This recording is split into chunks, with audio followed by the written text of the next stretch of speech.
Maharashtra real estate regulatory authority राज्य में real estate क्षेत्र की पारदर्शिता, जवाबदेही और ग्राहकों के हितों की सुरक्षा सुनिश्चित करने वाली एक सरकारी संस्था है, लेकिन यह संस्था लंबे समय तक धीमी गति से काम करने के कारण आलोचनाओं का सामना करती रही थी।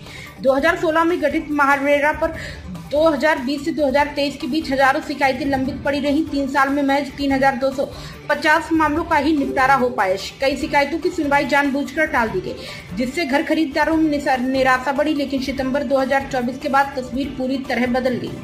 सरकार द्वारा मनोज सोनी को महारेरा का नया अध्यक्ष नियुक्त किए जाने के बाद संस्था की कार्यशैली में बड़ा बदलाव देखने को मिला।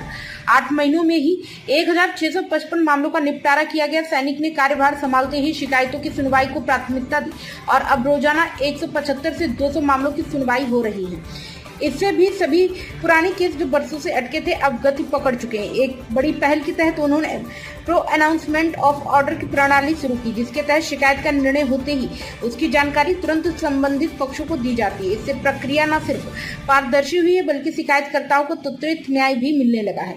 सैनिक के पूर्ववर्ती अध्यक्ष अजय मेहता के कार्यकाल में बिना पूर्ण परीक्षण के एक नई वेबसाइट शुरू की गई थी, जिससे प्रोजेक्ट पंजीकरण की प्रक्रिया में बाधाएं उत्पन्न हुई। मनोज सैनिक ने इस तकनीकी समस्या का समाधान कराकर दोबारा प्रोजेक्ट रजिस्ट्रेशन की प्रक्रिया को पटरी पर ला दिया। मनोज सैनिक की स्पष्ट, तेज और परिणाममुखी कार्यशैली के कारण महारेरा में घर खरीदारों का विश्वास फिर से लौट रहा है।